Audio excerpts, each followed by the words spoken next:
Good morning, everybody. Let me know if you can hear me okay, if you can see me okay. So exciting to see you guys already in the chat. Thank you so much for being here this morning. So, if this is your first time, Stuart, hello. It says first time. Fantastic. Thanks for being here, everybody. So if this is your first time, this is the School of Sweet Georgia live office hours. We come here every month, the last Thursday of every month at 10 o'clock Pacific Standard Time. And we do kind of like a catch up, and we catch up on all the things that have happened in the school over the past month. I talk about things that are coming, things that we have done, things that we've been filming, things that I have personally made, because this is kind of my progress log as well. I share sort of the things that I've been working on. And I have a lot of things on the table in front of me today. Like there's a lot of things here on the table. I'll have a lot of things to share with you guys today.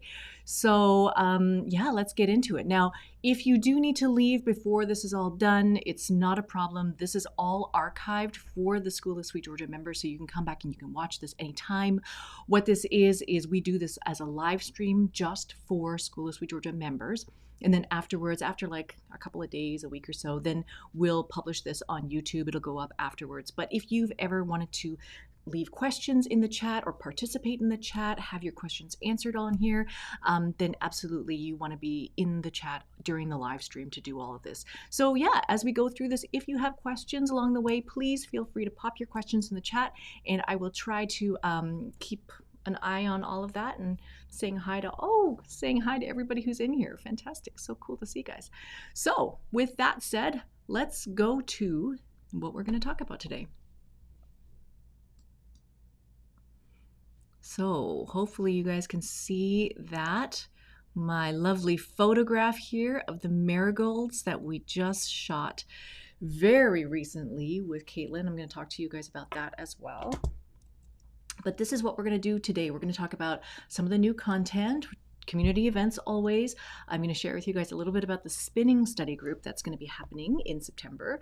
And we are right now sort of near the end of our natural dye study group. And so we'll share a little bit about that and the progress on that.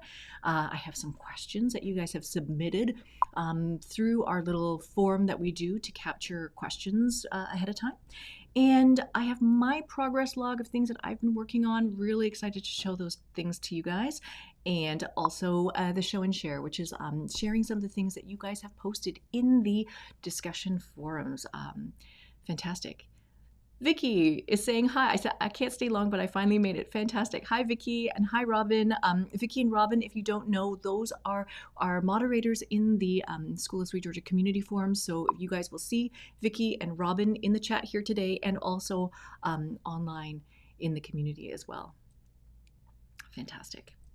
So to talk about the new content that has been posted in the school in the past month, we wanted to share with you the Weaving Crook brag class that was released. And this is one that I have been talking about for a long time. You guys have heard me mention crook brag for so many episodes of our YouTube videos, because I've been so enamored with this technique. You can see that like it is this weft face technique. You can create very graphic patterns. You can play with color. There's a lot of different ways that you can combine color. These are the motifs that are in the sampler that Debbie Greenlaw has prepared for this class. And you can make something as small as little mug rugs, which is basically how I started. I made little coasters to test out the techniques, to try different patterns, to figure out how it all works. And then you can move to something a little bit bigger, a little bit bigger, a little bit bigger. So Amanda she's Mandy the Philo Math, Amanda B in the forums. She's just saying, I've been working on this sampler today. Cannot wait to see what you come up with. You can pick whatever colors you want. You can pick whatever yarns you want. It's really finding that combination of what set works with your warp ends and like how far you want to distribute those warp ends, and then what weft you use and how you pack it down. And then you can just start making these amazing motifs out of that. As well, what's really important is Debbie's also demonstrating finishing techniques. So how to actually finish your rug, how does this all work, how to read weaving drafts, all of that stuff. So the course is available now if you haven't already seen it. And there is actually quite a lively discussion that's happening in the forums for that course. So Debbie is in there. She's answering questions. If you have questions about set, about what warp yarn to use, what weft yarn to use, how hard to pack it, all of that kind of stuff, Debbie's in there, like right in there answering questions. So I encourage you guys to check that out if you are interested in some Crook weaving. The next one I want to share with you is one that today's Thursday. We just filmed this on Monday and Tuesday. So Greta and I went out to visit Caitlin French. Caitlin French, she is the instructor who teaches the natural dye basics class for the school. And so she's the one who's teaching, you know, how to work with dye extracts, how to do the immersion dyeing, how to do some wild crafting. She mentioned that briefly in the course that we came out with in, I think it was June, the natural dye basics class. And so Greta and I, we returned to work with Caitlin, and we went to go visit her actual dye garden. So she grows her own plants outside her house. She has like 2 little spots where she's growing plants, and she's showing us, you know, how to work with a container garden, how to work with minimal space, how to work with available space, available light, all of this stuff in order to make her own dye garden, a dye garden that is relatively portable, that she can move if she needs to move, all of this kind of stuff. And she is sharing what she's made, what she's grown in there, what she's dyed from those plants as well. And yeah, she actually came by on Tuesday here this past week to the studio. And so we filmed another little segment at the studio where she's talking a little bit more in depth about things that she's wildcrafted, basically gathered from local areas, and then the color that she's been able to produce out of there. But then we took a little walk outside the SweetGeorgia studio, and she helped us discover this entire field of dye plants that we didn't really notice ever, that we just didn't know existed here. They look just like wildflowers by the side of the road, but it's like a whole area where you could harvest dye plants. It's the craziest thing. So we're hoping to put this all together very quickly. I think I have to get the footage to Leah very, very shortly, because we would like to be able to edit all of this and have it available for you probably next week. No, in a couple of weeks, by August 10th, because August 10th is the finale for our natural dye study group. And so we're hoping to get it all out to you so that you're able to see this, because right now is the perfect time to start planning and thinking about if you would like to grow a dye garden next year so that you'll have plants to work with. So as part of this, you know, you see some marigolds that she's picked in the flowers there, in the photo there. She's also looked at some coreopsis. So the shirt that she's wearing in that photograph is some coreopsis flowers. And so those are whole flowers that she's sort of placed with the fabric and then bundle dyed. And so those are the kinds of things that we would like to do next summer with natural dyeing. And so yeah, if you want to grow your own plants to do this kind of dyeing, now is the time to check it out and start. So that is coming very shortly as well. Now, for community events, this is just a reminder about what's coming up. So we have our knitting meetups on Tuesday. It's the first and third Tuesday of every month, 10 o'clock Pacific Standard Time with Robin, who is in the chat right now. And also the knit night on Thursday evenings is the second and fourth Thursday at 7 p.m. PST. And that is with Charlotte Lee from our studio here. And so we encourage, if it's your first time joining that Thursday night knit night, it's quite a well-established knit night. So if you're joining and you're brand new, I would encourage you to come about 15 minutes early, 20 minutes early, and chat with Charlotte and Deb and meet them, so that way then they can help sort of introduce you to the group and all this kind of stuff. So we encourage you to come a little bit early for that. And then we have a spinning and weaving meetup on the third Saturday of every month with Vicky, and she's also in the chat here. And that happens at 12 p.m. PST. And so that has been really cool. Like, you can basically pull up your weaving loom and sit on the Zoom call with the group and be weaving at the same time, which doesn't often happen. Thursday, the 26th of August, is the Natural Dye Study Group. No, it's the live office hours, which happens every month. And we do have the Natural Dyeing Study Group finale on Zoom, which is going to be August 10th at 10 o'clock Pacific Standard Time. Caitlin will be there.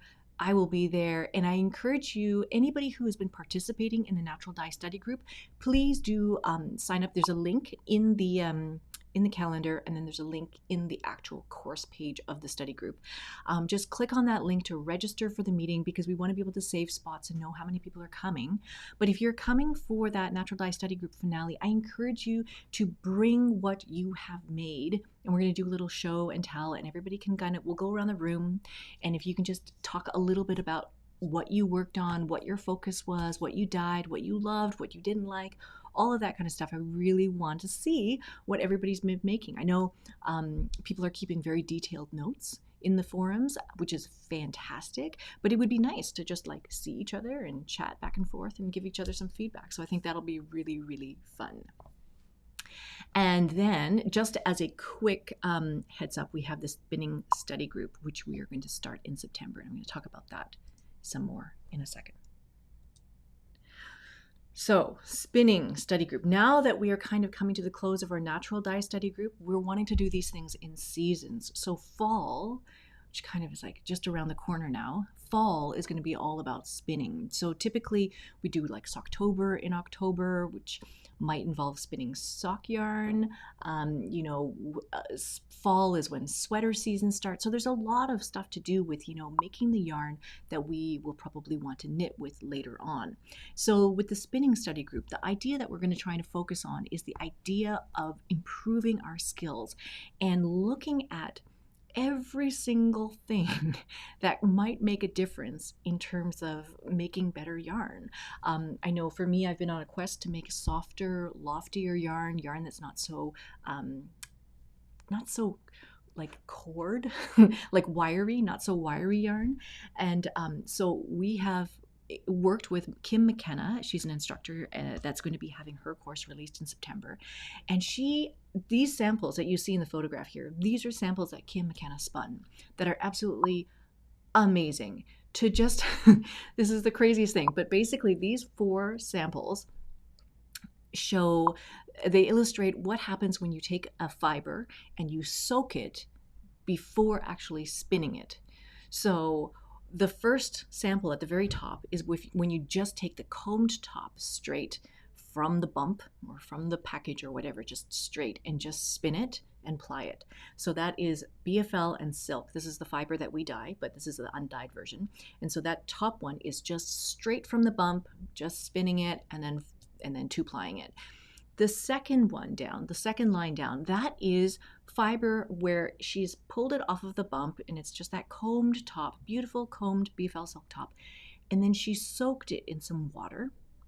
And then she, pulled it out, wrung out the excess, let it dry for a couple of days or overnight until it was all dry. And that soaking process allows it to restore a lot of the crimp that was in it.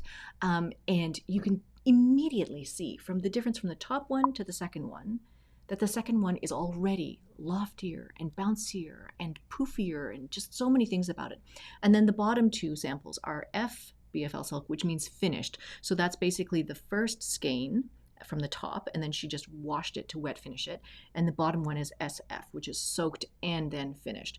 So something as simple as taking, the combed top that you're working with and soaking it ahead of time to restore crimp can already make a huge difference to your yarn. She shows other things about, taking something like your regular combed top, hand-painted combed top, and then treating it in a way where you're either combing it or pulling it through a blending board to basically prepare it into fiber that you can spin, that is more consistent, more even, more pre-drafted, just more perfect, in order to make even more perfect yarn. So it's really about looking at every single aspect of our spinning process and what can we maximize, I guess, in each one of these decisions that we're making. So that's what the spinning study group is about, and it's going to go by week, looking at different things that we can do to improve our spinning, whether it's how we draft, whether it's pre-drafting, using a distaff, all of those kinds of things. And then at the end of that, the goal is for you to have produced yarn and knitted swatches that you like, so that you know what you can spin to make a much larger project. So during that entire study group, we're not going to finish like a hand spun shawl, but you get to the point where you've made a yarn that you like so that you can go make a hand spun shawl. Yes, fantastic. So much. And so Greta, who is our education program coordinator, and Vicky, who's our moderators, they will both be hosting that study group that's going to go on. We're not sure entirely how many weeks it'll go on for, but it's going to start in September. So if you're interested, the group that we set up in the community forums is already there. You can start joining that. And then when all the details come out about what we're going to be doing week to week to week, that will all get posted in there, and we'll start sharing stuff there. So yeah, really, really excited to get everybody to dive into all of these different classes that we've offered in the spinning world, and start extracting information that we can actually use and apply to what we're trying to make. Excited about that. So now going back to our natural dye study group that we're sort of finishing off in the next 2 weeks, really. This past week, I shared this post, which is about making your first indigo vat. This was super exciting because last week we had the class with Kathy Hattori, who showed us on Zoom how to make the indigo vat. And so everybody at the studio here, we all watched that. And then the next day we made our own vats. And so that's what this one is all about this week. And I did, because I feel like the video stuff has become so much easier to share with you what we're actually doing. It's easier to share with you, even more so than taking photos and sharing that. So I shot a little bit of a video of everybody making this indigo vat together and dipping and what happens and all that kind of stuff. So it's a very short video. It's about 8 minutes clipped together to see a little bit more about the indigo. And I'm interested to hear from you guys if you have started the indigo process yet. If you're kind of doing a wait and see what happens. I'm going to share more about what I've made here too. But yeah, a reminder about the finale, August 10th, 10 a.m. PST on Zoom. So you can go to the community event page and then sign up for that. So natural dyeing, weeks 5 to 8. So far in that time, we have dyed red with madder, purples, pinks. We dyed with lac, with cochineal, logwood, a whole bunch of things. We played with iron, and we did some hand painting that we were taught by Kathy Hattori about that. And so the lessons that I've been picking up through all of this has been sort of looking at the combination of time versus temperature. So you can absolutely cook up and heat up all of your dyes in a pot on the stove, get it to very, very high temperature, hold it for an hour, doing all of that kind of stuff. But because I wanted to dye at home and I wanted to dye, with my kids and things like that, and I tried to set up an outdoor electrical portable stovetop burner outside, but it just kept tripping the circuit breaker. And so I was like, forget this. And it just so happened there was a heat wave. So I used the sun and I used the heat, just the ambient heat, to dye my cloth. So you can see in here, this photograph is some yardage that has been put in a cochineal exhaust bath. That's just the exhaust from cochineal. And it looks so pretty, but just give you for a comparison, you can kind of see this is what it dried like. You can see in my little photo here. So that's what it dried like, and then you can see in the photograph on the slide how vibrant it is when it's wet.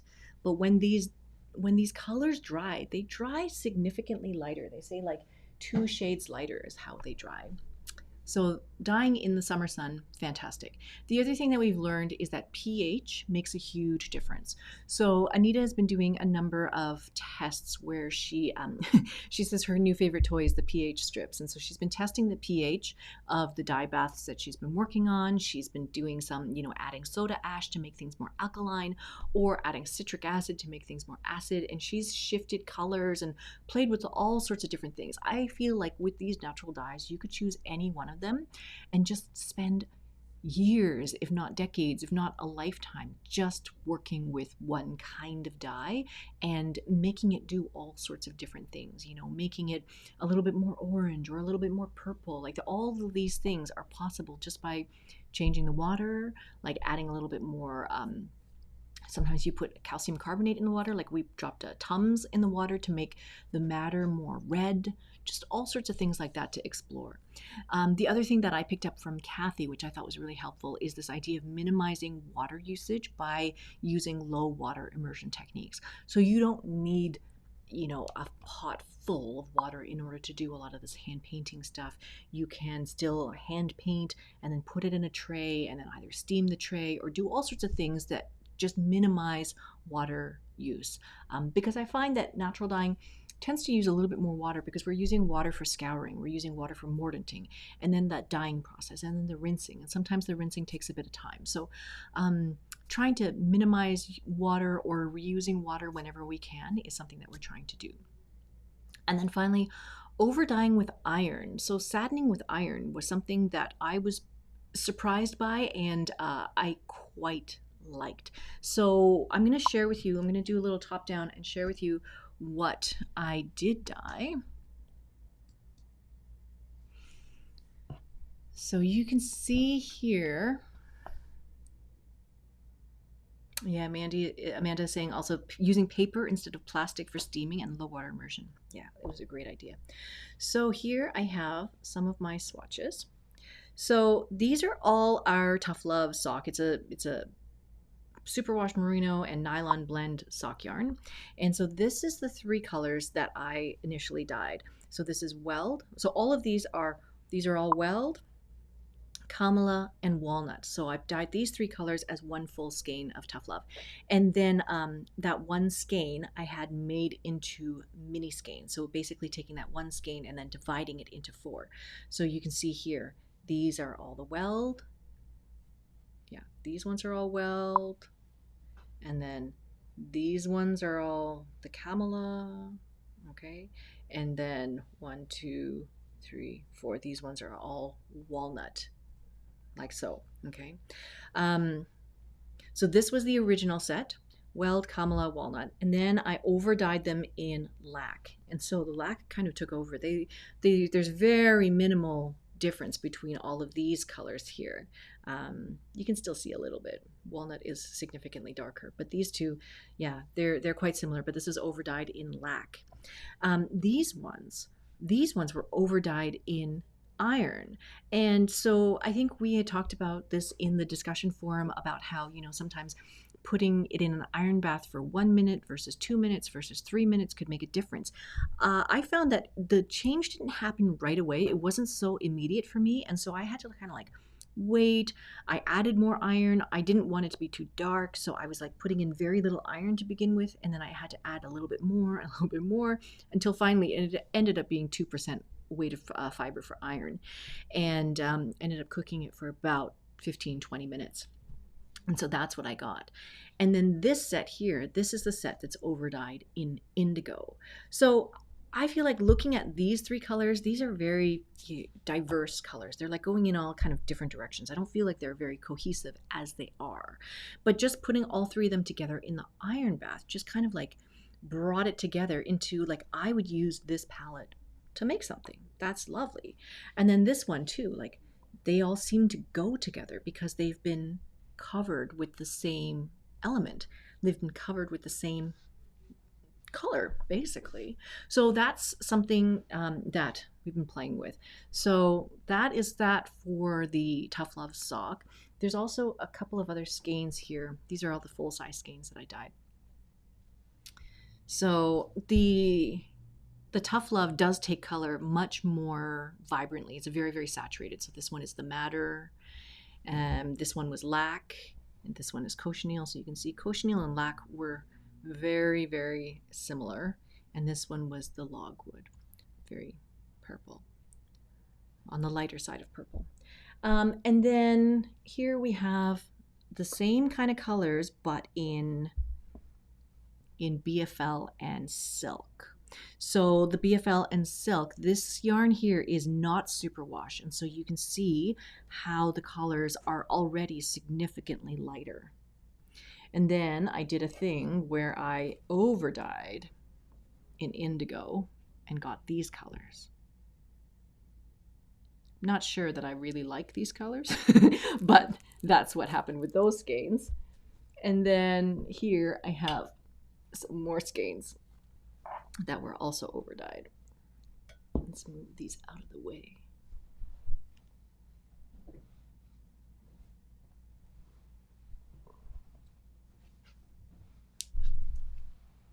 So this was, again, this is weld in BFL and silk. This is weld over dyed with indigo. And this is walnut in the BFL and silk, and this is the walnut over dyed in indigo. And it makes this beautiful, like olivey green. This color is cool. Like, this color is cool too. This color reminds me of like teddy bear brown kind of color. And yeah, that's the color that comes out of it with just one dip, because I didn't want to do anything too dark. But I think that Kathy was saying that 2 dips is best for color and for making it as even as possible, and just, yeah, for better color. But that is what happened with those skeins.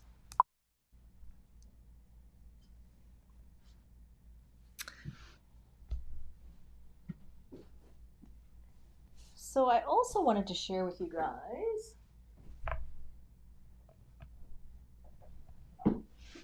some other things that got dyed. So there's 8. We were dropping clothes into the dye baths as well. So this is a shirt that looks like it's a American Eagle shirt that I didn't like. And so I just dropped it in the dye pot to basically cover over some of the whiter, the lighter areas. And so this ended up going into the lac bath and coming out a little bit like this. And also this one too. This one is I think this is another shirt that was like so orange I couldn't wear it. And so I also over dyed this in lac. And again, that looked really like, it's much more wearable now. I feel like over dyeing things in the natural dyes sort of brings it down to a place that's a little bit more normal, more natural, more wearable.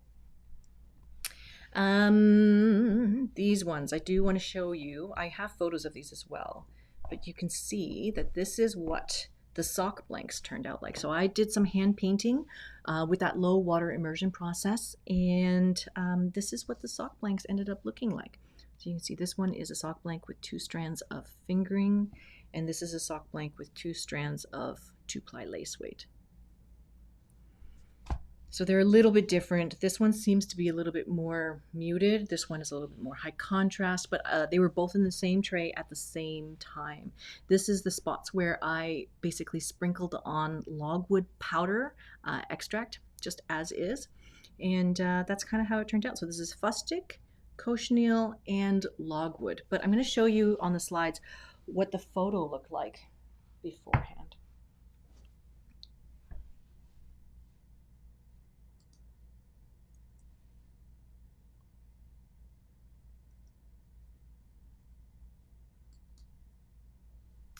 So you can kind of see here, these are some of the snapshots of the photos.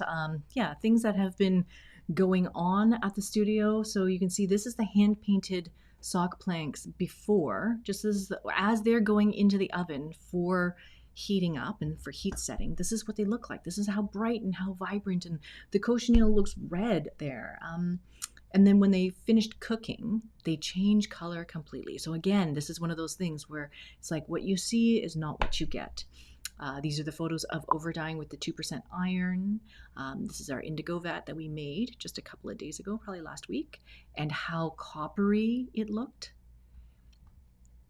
And these are the purples that Charlotte has made, really vibrant purples. I think the yarn that she's using here is like merino silk and yak. It's like, it's fancy.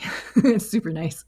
And these are Anita's colors that she's been making. She has been making a library of colors. It's phenomenal. You should see her samples. Maybe she'll show them on the Zoom call when we meet on August the 10th. But she's just making so many samples.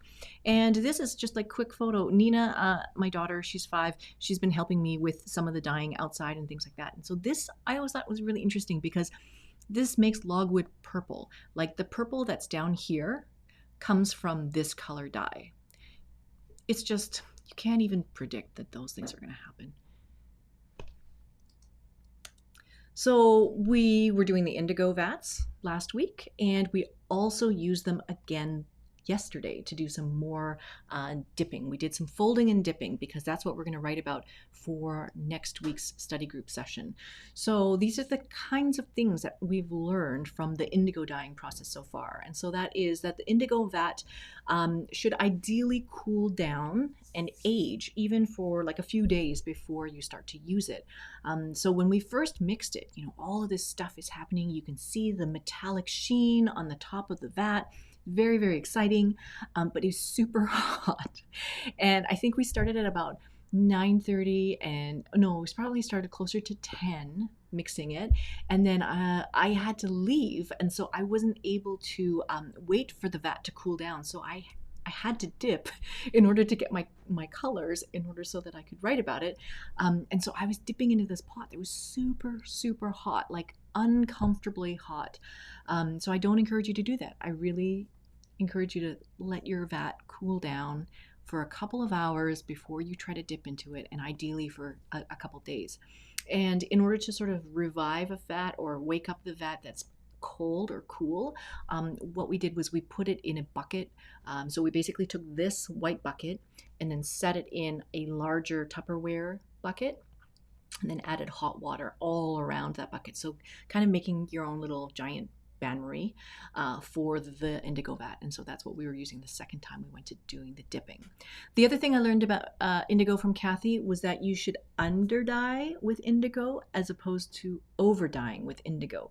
Because when you take something like, say, I was dipping cochineal back in the indigo vat. And so with some of these skeins where I'm taking the indigo and then I'm dipping it into the indigo vat, the cochineal dye was kind of leaching a little bit out of the skein, and so it can change the color of your vat, and so it can make it a little bit more difficult to read. If you're trying to read and you're looking for that clear green color, if it's being contaminated by other colors that you have previously dyed with, then it can be a little bit more confusing. So learning about under dyeing with indigo was really, really interesting to me. I always thought that indigo was a coating dye and it went on the outside and it should be like the last thing that you put on. So that's one thing definitely to experiment with. And then the other thing is the dipping for darker shades. I'm going to show you. So we made a 2 GPL vat, which is like a light vat, and a 6 GPL vat, which is like a medium to dark vat. And so let me show you what I have here. So I have, this is the scarf that I folded, and I did that Arashi Shibori technique where you basically fold the scarf and then put it on a pole and then scrunch it all down, and then you dip the pole in the indigo or in the dye. So this is a technique that you can find in the Shibori dyeing class that we do with Mariana Fruchtengarten, and so she shows how to do this technique. But this is the scarf that I dyed. Okay, it's humongous. The cotton scarf is, the base is from Maiwa, and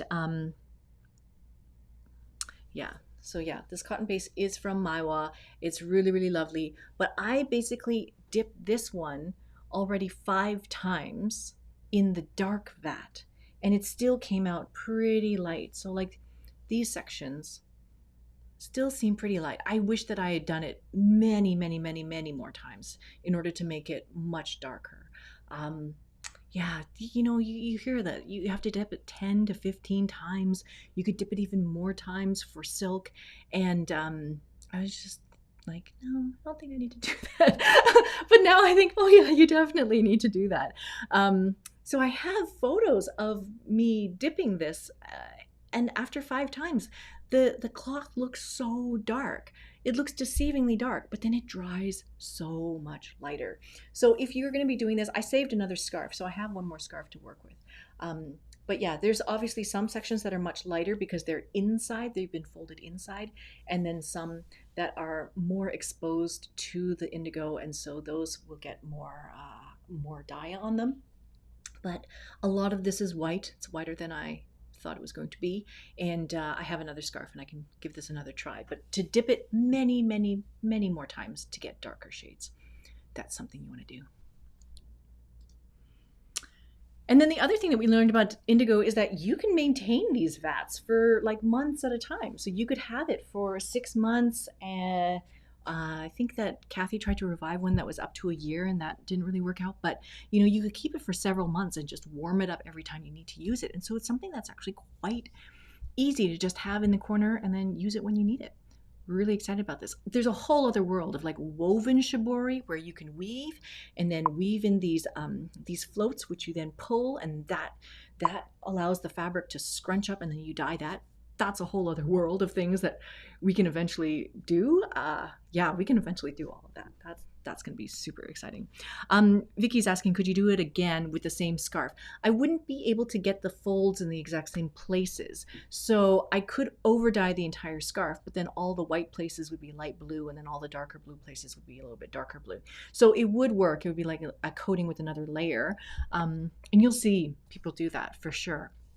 You'll see that like multiple layers, changing patterns. I could theoretically fold the scarf again in a different way and then put blocks on it, like the Itajime Shibori, put blocks on it for resist, and then dip it again and get like 2 layers of patterns. All the crazy things, all the crazy things you could do. So yeah, very exciting and fun. So now let's change gears totally. We're going to shift gears and we're going to do Q&A, questions and answers that people have sent me. But those are all the indigo things. So many things to do with indigo. I would love to see what you guys are doing, and then please feel free to put that in the discussion forum, because indigo is a whole other world. We could do indigo for the rest of our lives and just do that one thing. It's amazing. And so many different ways of making different vats. We're just learning the one vat right now because it was the easiest vat to do. So these are the questions that have been submitted. There's 3 questions. This is from Leanne. I think I saw Leanne in the chat earlier, but she's asking about using ClickUp for crafting. She says, I would like to know more about how you use ClickUp for your crafting. I've played around in the program, but you talked about how you organize your ideas in it. And I would love to see or hear how you set this all up so that all of your information is in one place. I would also love to know how else you use ClickUp to track or organize your personal crafting. So yes, hi Leanne. So we have used ClickUp for, I don't know, like maybe almost 2 years now.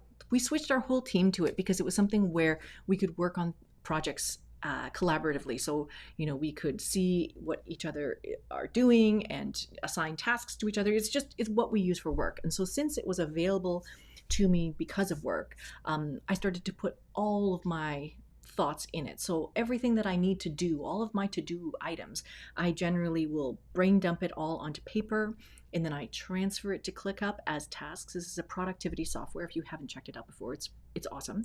But I'll transfer all of my thoughts and all of my tasks to ClickUp, and then I sort of sort and I put them into the different projects that they need to go into. So things to do with SOS will go into SOS, things to do with SweetGeorgia go into SweetGeorgia, things to do with like new project ideas go into blah, blah, blah. And so I have a section here that you can see on the screen that is like my personal workspace. And I have a folder called To Make, things that I want to make. So there's a list for Make 9 projects that I want to make. There's a list of project backlog. There's a list specifically for weaving and one specifically for knitting. And so the reason is because you can customize the different lists to have different custom fields. You can make them do different things. The point of ClickUp is that it's extremely customized. You can customize it. Customizable is not a word, I don't think. Yeah, you can customize it exactly how you like it. And I think that this deserves a whole tutorial video on its own. So I'm just going to share with you like screenshots of how I have this set up. So you can see I have here, this is what the list looks like for the project backlog. This is for the knitting one, and this is for the weaving one. And so they are set up differently. So the project backlog, you can see here, there's like a blog post to somebody's Crook blog post. There's the Speedster basic package that's for a sock knitting machine that I one day would love to work with. And just anything that I have come across online where it just triggers an idea of something that I might want to do in the future, something that I might want to try, something that I might need to something that I might want to try. That all goes into this project backlog.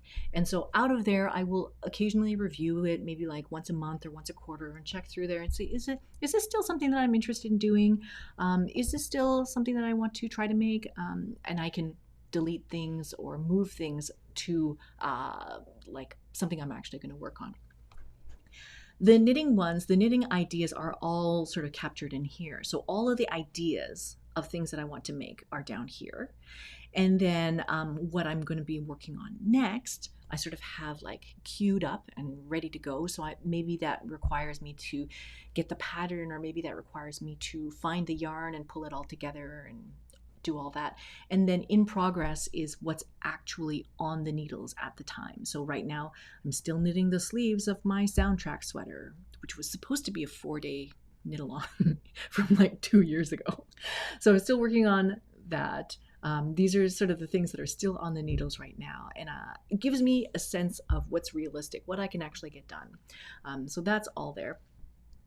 And then here is the weaving one. So this is the one where I have customized quite a bit. And so I have a few different looms that I work with. And so I'll say what weaving project am I working on, but specifically which loom is it on? Because I need to sort out sort of the queue for each loom. So what is going on the Louette Spring? What's going to go on next after that? All sorts of things like that. So this is kind of like each loom has its own queue. And then within its own queue, I'm tracking things like what's the EPI that I'm going to be using? How many ends do I actually need to put on? What yarn is going to be on the warp? What yarn is going to be on the weft? This is a calculated column for what the width in reed is going to be. And so that gives me a sense of, if I'm weaving something that is only 12 inches wide on a loom that's 45 inches wide, I think, do I really need to put it on that loom, or could I move it to a narrower loom because I have a wider project that needs to go on the wider loom? So lots of different things like that. And then this is the column for focus, like what is it actually about? So I'm weaving right now a double weave sampler. That's something that I'm going to be learning about. Or is it like I'm going to be weaving with hand spun or weaving color and weave techniques? So if I have an idea of like seeing what kind of focus am I working on right now, it helps me sort of visualize and prioritize the things that I'm trying to learn. Making sure that I'm not like too scattered all over the place, like learning this technique here and that technique there and that technique there. Just consolidate a lot of my thinking. So that's how I've been very broadly using ClickUp for crafting stuff. I think I showed a little bit more about this in one of the previous live office hours as well. So I'll link to that one as well. But I think that eventually this deserves its own little tutorial where I walk through and actually make all of these columns and all of that kind of stuff. So if you guys are interested, I think it's really interesting how people organize a lot of their crafting stuff. So yeah, I would love to hear about how you guys organize your crafting thoughts. I know some people just use bullet journals, write it all down. Some people just use Ravelry. Everybody does it a little bit differently. So it could be interesting to see how you do it.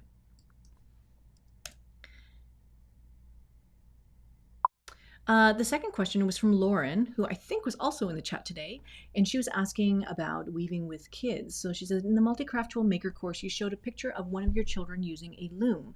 Which loom do they use? And can you talk a little bit about getting your children started with a loom? So yes, both of my kids have basically grown up under my loom. They've just been around since the very beginning. I've been weaving always. And so now my kids are 5 and almost 8.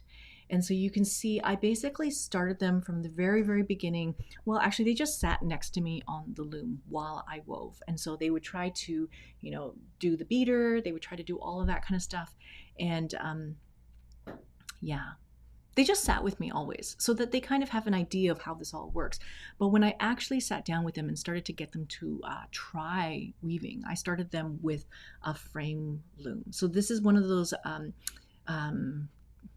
laser cut looms that came from Pearl and Loop.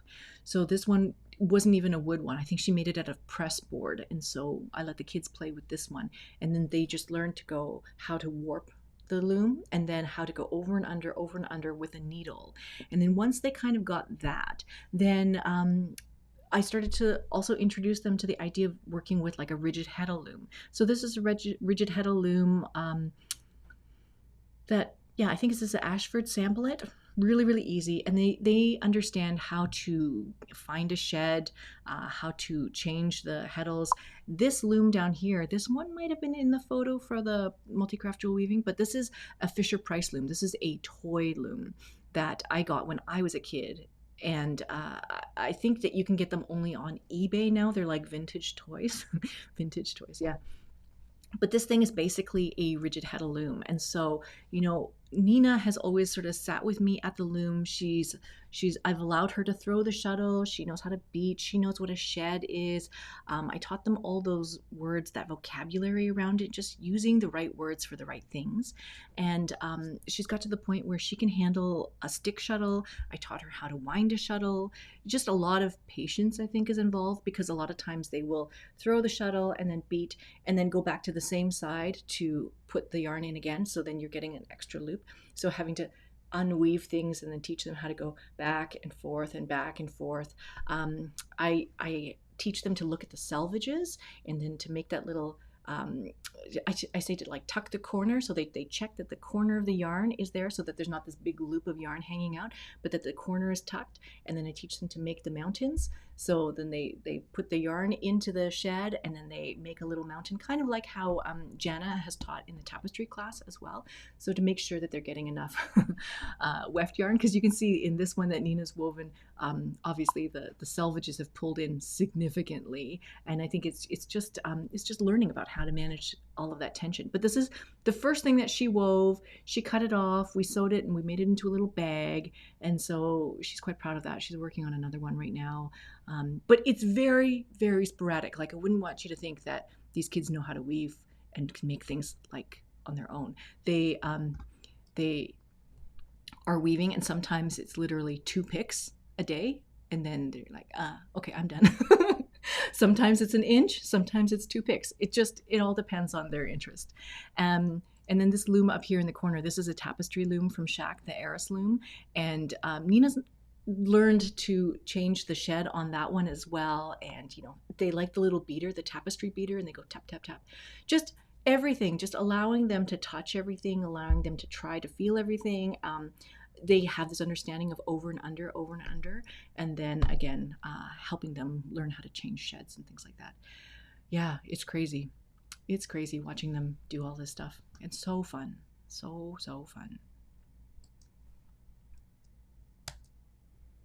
And then the last question is also from Lauren, is about blocking large pieces. And so she says, I have a large 1.2 meters by 1.65 meter blanket that will need blocking, and she doesn't have very much space. Do you have recommendations on blocking large pieces? So I don't know if this is possible for you, but very often people who are blocking large shawls, large blankets, large things might block it on their own bed, like on the mattress of your bed. So if you are able to, like, first thing in the morning, strip off the comforter and then block your stuff and then stretch it out and then pin it to your bed and then have that dry through the entire day so that by the evening it might be dried and ready to pull off. That might be one way to do it. The other thing to do might be to look at getting some of these mats. So you can see the mats, these are blocking mats. This is Tabitha's photo here, but these are blocking mats that have like little puzzle piece edges, and you can puzzle piece them together into whatever shape or size you need. So that might have to go on the floor somewhere where you have space enough to block out your blanket. But yeah, blocking board pieces or your bed, those are the 2 ways that I can think of to block something that is that large.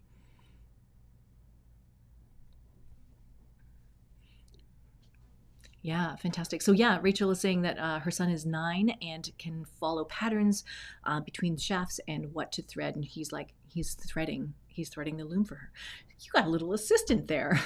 I need one of those.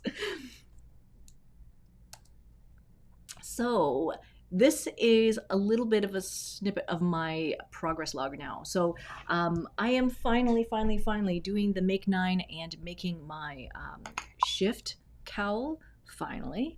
And I wanted to show you, oh, one of the yarns fell on the ground. Okay, so here is the thing that I'm making right now. It's the shift cowl. That's a little photo of it like from last week. And then I'm using the yarn that has been spun. I've hand spun all of this. This is the Polworth and Silk and Throwback. This is the Pacific Spirit color. And then this is yarn. This is fiber that I was rushing, mad rushing to spin so that I would have it as yarn ready to go with me to Pender Island last week. And so I'll show you the progress on this thing now. So you can see this is the Pacific Spirit colorway that eventually became this yarn, and this is the cowl so far. I'm like so mesmerized and in love with this thing.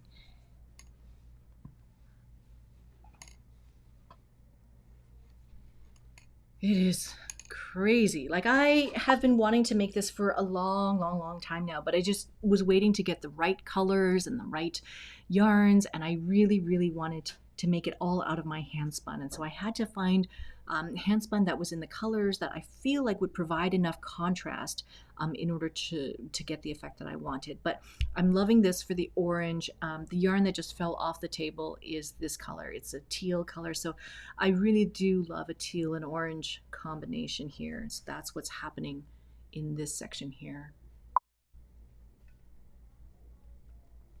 And just all of the gradual transition between the colors and all of this stuff that's happening is just, it is the craziest thing and mesmerizing and fun to look at. Now, one of the things that I did, I don't know if it's super noticeable, but I was getting a little bit overwhelmed by all of this lime color, and I didn't want the lime color in there anymore.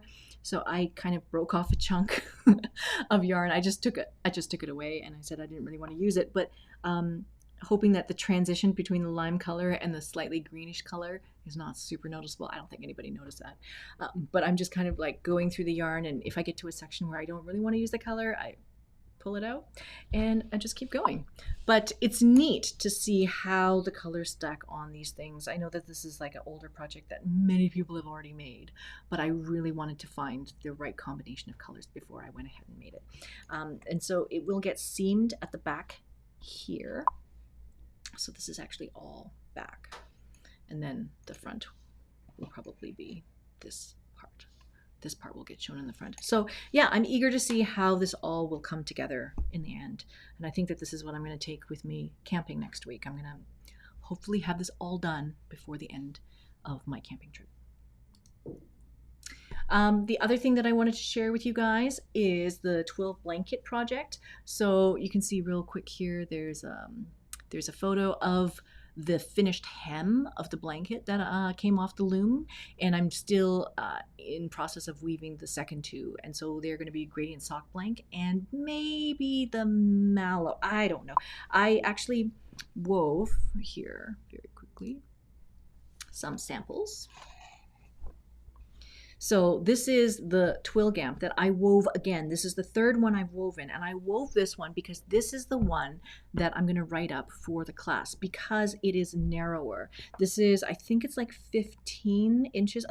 Yeah, I think it's about 15 inches. But the idea was I wanted to make a narrower version so that it could fit on a table loom if that is what you had available to you. And so making it a narrower, smaller, more accessible twill gamp is what this is.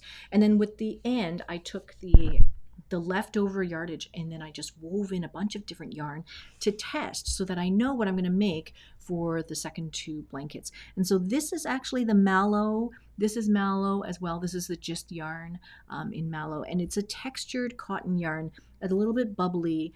And so I wanted to do it in a color that was very, very light, so there would be very low contrast, and then one that was a little bit higher contrast just to see how I like it. I'm not sure if I like it. So that's that. Then this down here is Tough Love Sock. This was just leftover sock yarn that I had from a project. It was in Woodland, I think it was the color, or Lichen. But I love the feel of this, and so definitely one of the blankets is going to be sock yarn. So that is all coming as soon as I have a moment to sit down at the loom and do something. And then finally, yeah.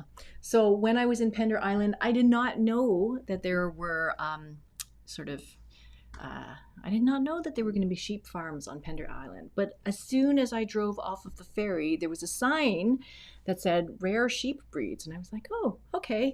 And then we just kept driving. And then somehow we ended up at the farmer's market on Saturday and talked to a lady who was selling lamb. And then she said, I also have sheep. And I asked her if she had fleece. And then I accidentally came home with 2 bags of fleece. So this one, this white one, is in the photo. This is the BFL and Cotswold cross, and it's super lovely. I went back and I checked Rachel's class, the sheep breeds class, to see how we should spin Cotswold. And so that is the demo where Rachel does the combs, and she combs it, and then she spins it into nice, smooth worsted yarn that could be used for laced yarn, could be used for weaving. And so I think that that's what this is going to become. So this is going to become nicely combed eventually and spun for weaving. And then the other one that I have here is also Cotswold lamb, and it's all like different colors. It's super beautiful. This has all been washed. This is, yeah, it's all been washed. It's going to be super fun. And then I have another one where it was actually washed and already combed and blended together with silk, and it was like a dark natural color. And so I'm spinning that right now just to see how it's all going to work. But yes, it was super accidental. I had no intention of buying fleece, but it has been on my mind lately because Greta and I have been talking about we're planning right now. We're in the middle of planning a class on how to source your own fleece, how to wash your own fleece, how to prepare fiber from raw fleece. And that is going to come out next year. We're working on content for next year right now, but it's going to be about raw fleece. And in September, in about a month or so, Greta and I were going to go visit the fleece auction that's happening here in the Lower Mainland. And we're going to go do a little bit of filming and learn about how to buy a fleece, learn about what to look for in a fleece, all of that kind of stuff. And so that is going to be coming soon, because I know that there's been some conversation in the discussion forum about fleece, how to work with fleece, what to do, how to wash it, all of that kind of stuff. Yeah, so that's going to be really, really fun. This could be a very long process.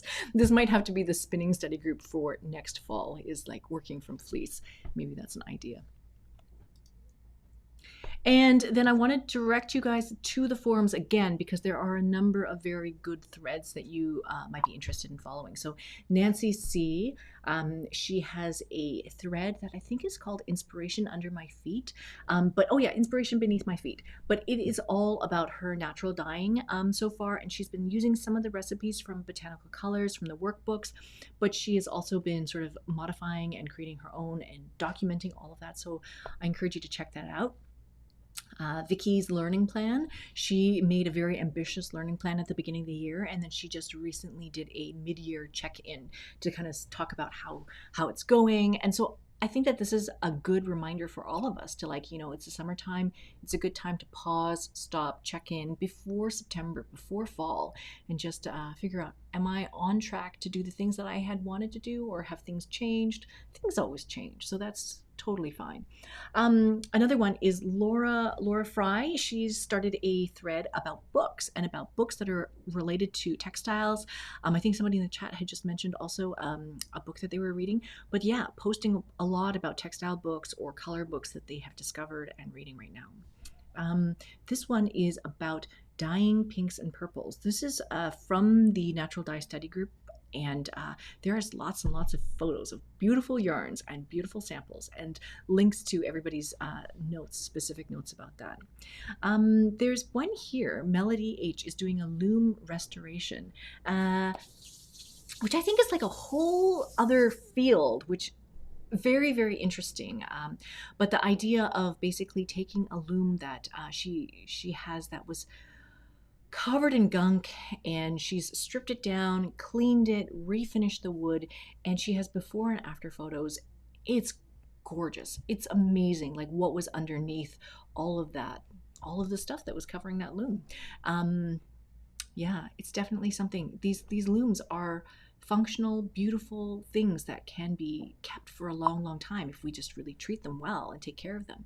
So yeah, you can check that one out. And then this is Sarah J. finished her first ever multi-shaft weaving sampler.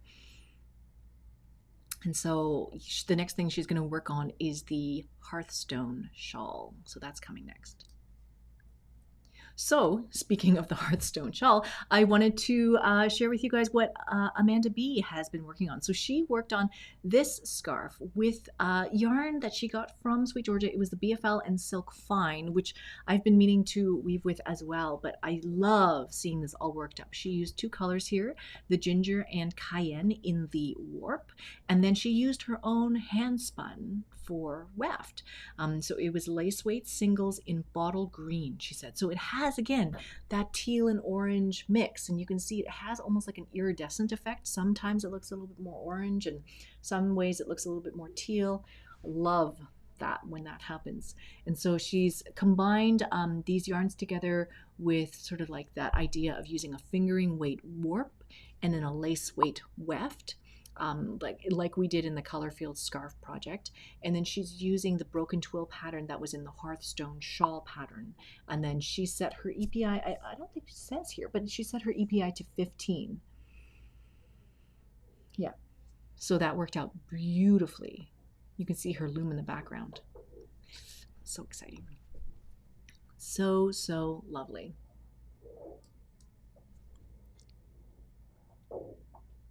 And then this one is by Catherine.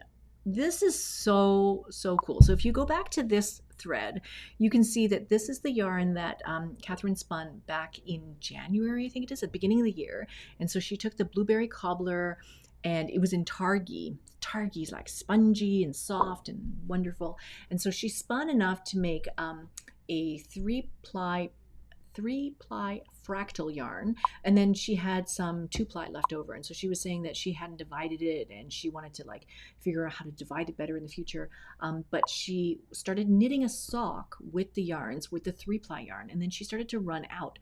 So she decided to rip back and then stop, and then take her 2-ply yarn, run it back through the wheel to make it a 4-ply yarn, like doubling it back on itself, in order to make a 4-ply yarn, which is stronger and thicker, and she used that for afterthought heels. I thought that was the most genius thing. It's absolutely brilliant. And so then in the end, she had enough yarn to do the whole thing. So 3-ply for the body and the foot of the socks, and then 4-ply for the heels. It's genius. I feel like we should do this all the time. Yeah. Yeah. Very interesting. And just the colors turned out beautifully. I love always this purple and gold. Purple and gold. So, so pretty. And then she says, I love the energy in the targi fiber, and the extra ply in the heel may mean more strength and less tendency to break down over time. So yeah, love to hear how those work out. But it's brilliant. And then finally, this last one I have to share with you is you must congratulate Brianna. She is in the chat. She was here earlier, but she, for fun, she said she entered this competition. I'm gonna read you the thing that she posted. So she says, a little backstory, my mom has this alpaca ranch and slowly nudged me into spinning, but I always thought I would never have the brain power to do that.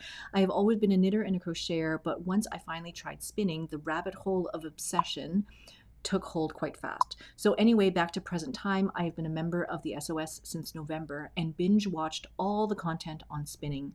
And this past weekend, just for funsies, entered the AOA, or the Alpaca Owners Association, National Fleece Show in their fiber arts competition for some of my hand-spun projects. I just got the results and my jaw dropped. I scared my kids because I screamed so loud with joy. SOS is no joke.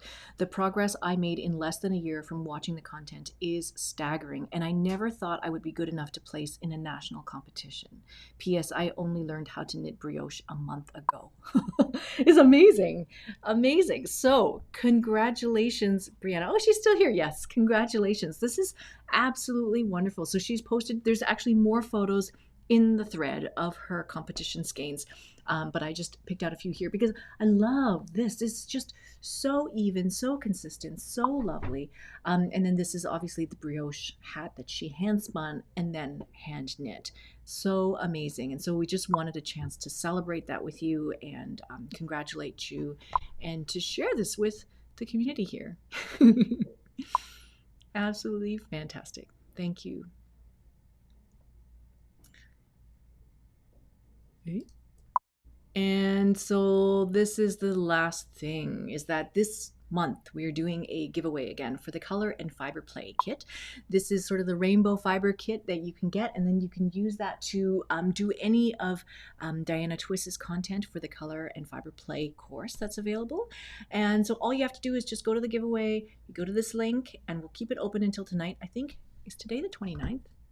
Okay, yeah, so this will be tonight, the 29th. And yes, that link will be open, and then we'll pick a winner, and then we'll mail out the package to you after that.